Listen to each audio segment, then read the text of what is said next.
Hey,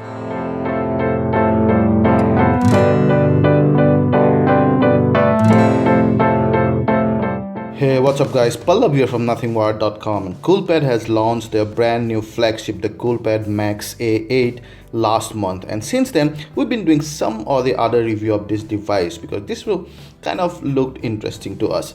This is the full review. So finally, it all comes together and we'll tell you whether this actually deserves your time and money. So let's get started. First, I'll quickly show you what's inside the box. We already did an extensive unboxing video. I'm not gonna go too deep into the unboxing here. Once you open the box, on top you see the beautiful gold color Coolpad Max. You also get it in rose gold. Here you have the SIM opener tool, and then once you go here, you'll find a screen protector plus a TPU back cover, which is quite tough. Do we have any manuals here? Not. And then what do we have? We have the micro USB cable here, and I'll show you something. I generally don't go ahead and take the pain to show this, but you see this button? It kind of just lights up a small LED out there, and specifically when it's connected, of course. So you have that 2.2 ampere wall charger that supports fast charging, and 2.2 ampere goes in the tablet. So whenever this is connected, whenever you press this, a small LED will light up here, and that's immensely helpful, specifically when you're trying to connect this to a mobile phone, let's say in total dark. So that's a little nice touch from Coolpad there. And then you have your earphones. How do I open those there? Which again are quite premium quality. So that's about the content of the box really. So that is the Coolpad Max. It's a beautiful phone. You would see that the body kind of slightly resembles the iPhone 6 and 6s, but the resemblance actually ends right there. It has metal body, all right, but the back side, the camera, the fingerprint, all these things look very different. It feels very premium, and despite of being a 5.5-inch device, does not feel that heavy, and I kind of can manage it quite nicely. You have that 5.5-inch screen there, full HD resolution of 5 MP front camera, and some of the sensors and stuff. You do not have any buttons here, they are on screen. And then your volume rocker, below you have micro USB port, and then you have your speakers, power button, here your 3.5mm jack. And these buttons are metal and they give very nice tactile feedback. Cool. You have that fingerprint sensor, and then a 13MP camera and dual LED flash. Overall, a very premium device. That's the beautiful display of the Coolpad Max A8, 5.5-inch full HD display. You have very good viewing angle. We can actually go ahead and check out that in the gallery where we have our color card. So if you see the color card here, you see these color palettes are totally different. These and these are different. So it actually supports a wide range of color gamut, so that it could actually show the difference between two very similar colors. A lot of phones could not show that. And then even your black are very dark. So the display overall is quite good. This guy is powered by Cool UI, and we're gonna go ahead and check out whether it actually has Marshmallow. No, it does not have Marshmallow right now. It's 5.1.1, but we expect to get Marshmallow very soon because they are already testing the beta. There are some of the settings out there, apps and battery and storage. Yeah, so there you see we have the 64GB version and 49.19GB free. That's because I have some of the apps installed there. Yeah, those benchmark apps and all these golden accent apps will come preloaded with the phone. I also like the theme. It kind of matches the golden accent of the phone. Now those are the apps. Before going to the camera, I want to show you the USP of this device, and that's the dual-in-one, which it advertises, which means that the dual space. So you just tap here. I've already created a private space. So this private space and the main space are mutually exclusive. So this, I get to my private space, you can see only one page of app there, the icons different. You can also switch from right here. You see, now it's exiting the private space and I came to my main space. So basically I also did a tutorial video on how to set up this, so you can check out those. But I also have a WhatsApp account here, and if I go here, I have another WhatsApp account on my private space with another phone number, right? Because I already started using that on my next number, so it says verify. But otherwise, you see, that's my private space and I have another WhatsApp number there. So you can actually use two apps on both the main, either on the main or the private spaces, and they do not interact with each other. So I can actually use two WhatsApp apps, two Facebook apps, two Twitter apps, and it won't interact with each other. If you want, you can also have notification from your private space on your main space, so that you do not lose out on those while you're working on your main space. So that's a great thing, and this is slightly different from the different Android profiles, and you can check out our dedicated video to understand why. But I'm just gonna go ahead with the camera now, and I've seen somehow it does not, the button does not come to the landscape mode. I would have liked that. It takes some time to process. Yeah, you have your video mode out there, night mode, beauty mode, pro mode, where you can customize many things like ISO, exposure, you can see white balance and those kind of things. And once I go to photo, and that's the front camera. It lags just a tiny bit, not much though. It also kind of auto corrects the white balance, you can see there, which is good at times. You also have HDR for the front camera as well.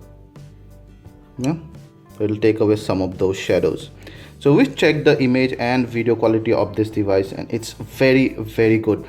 I think it's one of the best cameras at this price range. It shows great detail under enough light. I mean, even if you zoom it to 100%, images are not soft. The color reproduction, the saturation and hue are natural, but very, kind of crisp. But under low light, it shows a tad amount of noise we've seen. The videos are also sharp throughout, but similar to the stills, under low light, the video shows a bit of noise. Overall, an excellent camera. Hey, what's up guys, I'm sampling Coolpad Max's rear camera 13MP camera, full HD video sample here, and well, it looks quite good focus wise. It acquires focus quite quickly.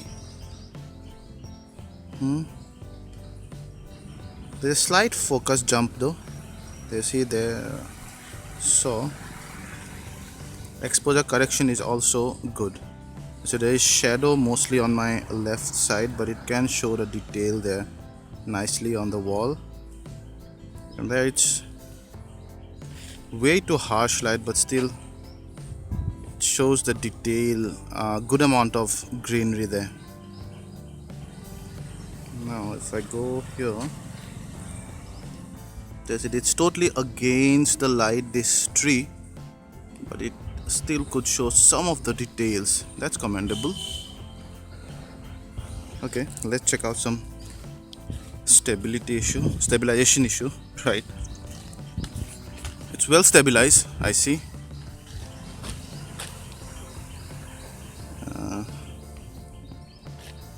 Not great, nothing that'll take a prize or something, but it's decent.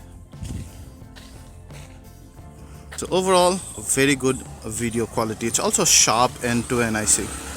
So that's, guys, it's a rear camera sample of the Coolpad Max. Thank you.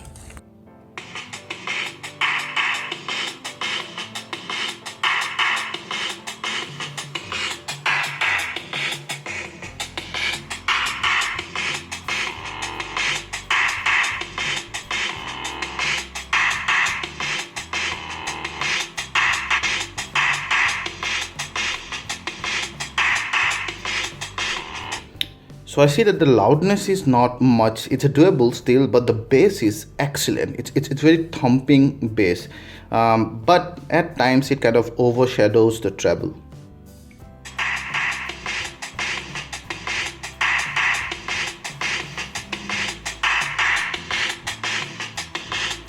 Also, I believe if you're listening to a song with lots of instrument like the mid ends of the vocal and low ends, it might just overshadow the low end a bit. But when you're listening via a phone speaker, you're at least not you're not there for the low ends. You just wanna hear the sound most of all, so that's loud enough, and the bass is heavy. Overall, I would not give it full marks. I will give it just above average.